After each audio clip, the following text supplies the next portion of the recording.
నమస్తే, నేను మీ Gopi. Welcome back to our channel. So మనం ఇప్పుడైతే ప్రస్తుతం అయితే లోటస్ పౌండ్లోని జగన్మోహన్ రెడ్డి గారి ఇంటి దగ్గర ఉన్నాము. మాజీ సీఎం అని చెప్పుకోవచ్చు. సో వెనక మనకు కనబడుతుంది మనకు విజువల్స్.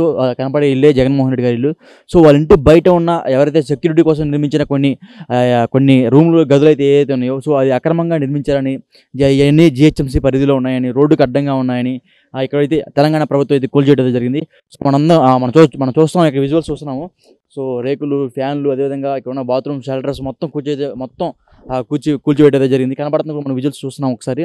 సో ఈరోజు పొద్దున్నే ఇక్కడ ఉన్న స్థానికులు అయితే ఇక్కడైతే ఫిర్యాదు చేశారు. ఈ రోడ్డు బాగా ఇరుకుగా ఉంది, జగన్మోహన్ రెడ్డి గారు ఇక్కడ అక్రమంగా ఇక్కడ కట్టడాలు అయితే నిర్వహించారు అని ఇక్కడైతే ప్రజలు చెప్తున్నారు. సో ప్రజలు 2-3 కంప్లైంట్ అయితే ఎవరో ఇచ్చారంట. సో ఆ కంప్లైంట్ మేరకే ఇక్కడ ఉన్న జిహెచ్ఎంసీ పరిధిలో ఉన్న ఇక్కడైతే అధికారులు వచ్చి పొద్దున్నే 2 జేసీబీలతో ఇదంతా అక్రమంగా కట్టుకున్న నిర్మాణాలు అయితే ఏవైతే ఉన్నాయో, సో ఇవన్నీ కూల్చివేయడం అయితే జరిగింది. సో ఇవన్నీ మనం ఒక రాజకీయంగా అయితే భావించవచ్చు. ఎందుకంటే ఎక్కడున్న ప్రస్తుతం ముఖ్యమంత్రి ఎవరైతే ఉన్నారు, రేవంత్ రెడ్డి గారు, అదేవిధంగా ఆంధ్రప్రదేశ్ ముఖ్యమంత్రి ఎవరైతే ఉన్నారు ఇప్పుడు చంద్రబాబు గారు, సో వీళ్ళిద్దరూ గురు శిష్యులు అని చెప్పుకోవచ్చు.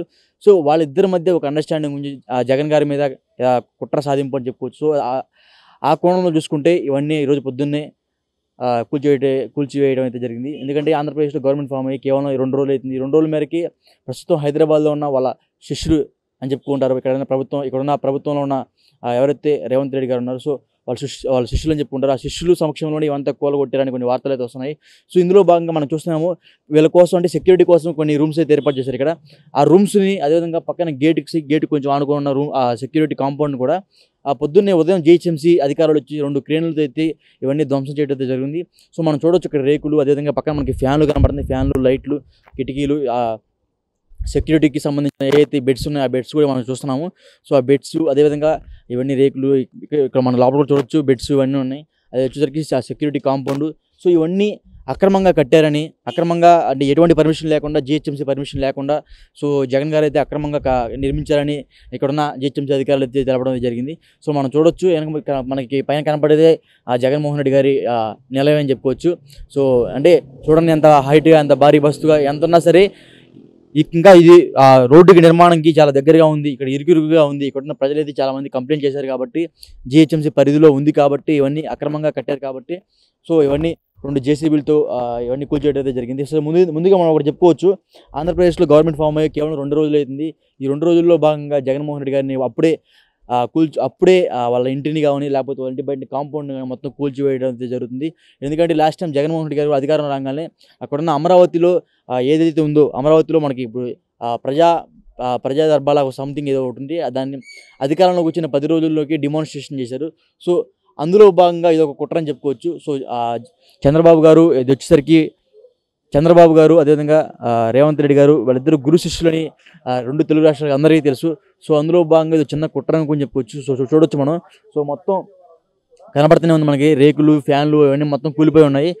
రాకపోకలకి ప్రజలకి బాగా ఇబ్బంది అవుతుందని, సో ఈ ఇబ్బందిలో భాగంగా ఎర్లీ మార్నింగ్ 4కి అయితే ఇక్కడైతే క్రేన్లు వచ్చాయి. కానీ బట్ అయితే మాత్రం 8-9 ఆ ప్రాంగణంలో అయితే కూల్చివేయడం జరిగింది. సో మన బ్యాక్గ్రౌండ్లో మనం విజువల్ చూసుకోవచ్చు, జగన్మోహన్ రెడ్డి గారి ఇల్లు అది కనపడేది.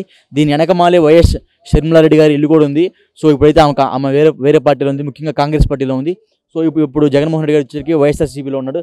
సో మనకి ఇక్కడ విజువల్స్ చూడొచ్చు, అంటే మరీ దారుణంగా అక్కడ ఇల్లు కాంపౌండ్ వాళ్ళు అయితే అక్కడ ఉంది. సో మన ఇక్కడ నిలబడ్డాం కదా, ఇక్కడైతే మాత్రం ఇక్కడ దాకా అయితే అక్రమంగా కట్టడాలు నిర్మించారని, రోడ్డుకి నడిచే వాళ్ళు ఇరువైపులు నడుస్తున్నారు కదా, సో వాళ్ళకి బాగా ఇబ్బంది అవుతుందని ఇక్కడ ఉన్న జిహెచ్ఎంసీ అధికారులకు ఎవరో కంప్లైంట్ అయితే ఇవ్వడం జరిగింది. సో వాళ్ళ ద్వారానే, వాళ్ళ కంప్లైంట్ తీసుకున్న జిహెచ్ఎంసీ అధికారులు మాత్రమే దీన్ని చర్యలో భాగంగా తీసుకొని ఇక్కడున్న అక్రమ కట్టడాలు అయితే ఈరోజు పొద్దున్నే ఉదయం తొలగించడం జరిగింది. సో ఇక్కడున్న అధికారులు కూడా ఉన్నారు. సో వాళ్ళతో మాట్లాడే ప్రయత్నం చేద్దాం, వాళ్ళు మాట్లాడితే వాళ్ళతో మాట్లాడదాం, లేకపోతే సో ఇంకా మనం అక్కడ విజువల్స్ చూసుకోవచ్చు, మనకు కనబడుతున్నారు. అంటే మరీ దారుణంగా రోడ్డుకి, అంటే నడిచే వాళ్ళకి, బాటసారులకి ఎవరైతే ఉన్నారో వాళ్ళందరికీ మరి ఇప్పుడైతే అంటే గత 5 సంవత్సరాల నుంచి ఎవరు పట్టించుకోలేదు. ఎందుకంటే జగన్మోహన్ రెడ్డి గారు అధికారంలో ఉన్నారు, ఏమైనా ఇబ్బంది అయ్యిద్ది, అదేవిధంగా తెలంగాణలో కేసీఆర్ గారు అధికారంలో ఉన్నారు, ఏమైనా ఇబ్బంది అయ్యిద్దని ఒక చిన్న కారణంతోనే ఇప్పుడు డిమాన్స్ట్రేషన్ అయితే ఆపేశారు ఇక్కడ. సో మనం చూసుకోవచ్చు, గతంలో ఆయన ఏపీలో అధికారంలో ఉన్న ముఖ్యమంత్రి జగన్మోహన్ రెడ్డి గారిని ఎవరిని టచ్ చేయలేరు కాబట్టి, ఇప్పుడైతే ఆంధ్రప్రదేశ్లో మరలా చంద్రబాబు గారు సీఎం అయ్యారు, ఇక్కడ రేవంత్ రెడ్డి గారు సీఎం అయ్యారు, వాళ్ళిద్దరు గురు శిష్యులు అనుబంధం బాగా ఉంటుంది కాబట్టి, సో ఇంటి బయటే ఉన్నాం మనం. పొద్దున్నే ఎర్లీ మార్నింగ్ మొత్తం కూల్చి అయితే వేయడం జరిగింది. సో మనం చూస్తూనే ఉన్న విజువల్స్, రేకులు కానీ, అక్కడ ఉన్న కాంపౌండ్ వాల్ కానీ, అదేవిధంగా చెట్లు, అదే మొత్తం పూర్తిగా ధ్వంసం చేయడం జరిగింది. మనం ఇటు పక్క చూసుకోవచ్చు, ఇవన్నీ సెక్యూరిటీకి సంబంధించిన ఏదైతే బెడ్స్ ఉన్నాయో అవి, వాళ్ళ టేబుల్స్, కుర్చీస్, చైర్స్ మొత్తం డెమాన్స్ట్రేషన్ చేయడం జరిగింది. సో మనం చూడొచ్చు, ఆంధ్రప్రదేశ్లో చంద్రబాబు గారు సీఎం అయిన వెంటనే ఇక్కడైతే డెమాన్స్ట్రేషన్ జరిగిపోయింది. అంటే కక్ష సాధింపు అని చెప్పుకోవచ్చు. ఎందుకంటే మనం లాస్ట్ టైం కూడా చూసాము, ఆంధ్రప్రదేశ్లో అధికారంలోకి వచ్చిన వెంటనే మొత్తం కూల్చివేయడం అయితే అమరావతిని పూర్తిగా ధ్వంసం చేశారు. సో అందులో భాగంగా ఇది కుట్రని కూడా చెప్పుకోవచ్చు. మనం చూడొచ్చు. సో బెడ్స్ క్లీన్గా మొత్తం ఇక్కడ దాకా మనం నుంచున్న బడికైతే ఆ పూర్తిగా రోడ్డుని అయితే ఆక్రమించుకున్నారు కాబట్టి, సో దీన్ని మొత్తం క్లీన్గా మనకి ఇక్కడ చూడొచ్చు.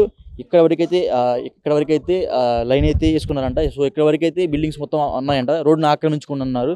సో దీనివల్ల ఇక్కడ వచ్చే అటు ఇటు నడుచుకుంటా వెళ్ళే బాటసారులకు ఇబ్బంది అవుతుంది అని కేవలం కారణంతోనే ఇదంతా కూల్చివేయడం జరిగింది. సో మనం చూడొచ్చు విజువల్స్ కూడా.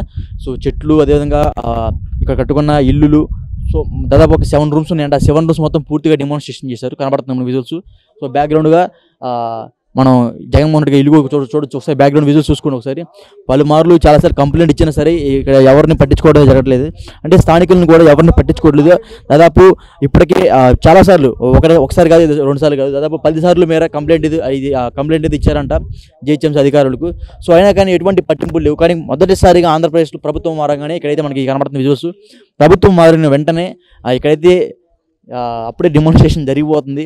ప్రభుత్వం మారింది కాబట్టి ఇంత ధైర్యంతో ఇట్లాగైతే చేశారని జిహెచ్ఎంసీ అధికారులు మనం చూడొచ్చు. ఒకసారి పూర్తిగా మళ్ళీ మీరు ఒకసారి విజువల్ చూసుకోవచ్చు.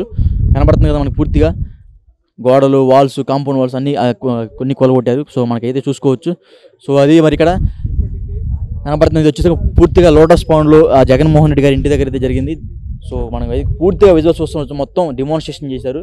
సో మనం ఇంకొకటైతే విశ్లేషణగా తెలుసుకోవచ్చు. ముఖ్యంగా దీనికి కారణం రేవంత్ రెడ్డి గారు, అదేవిధంగా చంద్రబాబు నాయుడు గారు ఇద్దరు కలిసి చేసిన కుట్రగా భావిస్తున్నారు ఇక్కడైతే చాలామంది వ్యక్తులు. సో అది మరి జరుగుతుంది. సో పూర్తిగా డెమాన్స్ట్రేషన్ చేయడం జరిగింది. సో మరి ఇక్కడ ఉన్న పరిస్థితి ఇది. సో ఇంకా ఇక్కడ కార్యకర్తలు అయితే ఇప్పుడు వస్తున్నారు. ఏం జరిగింది, ఎలా ఉంది అని ఇప్పుడు కార్యకర్తలు వస్తున్నారు. సో ఏమన్నా ఇంకా వాగ్వాదం దిగొచ్చారు, ఇక్కడ ఇంకా ఏమన్నా గొడవలు కూడా జరగవచ్చేమో ఇక్కడ తెలుస్తుంది మనకి.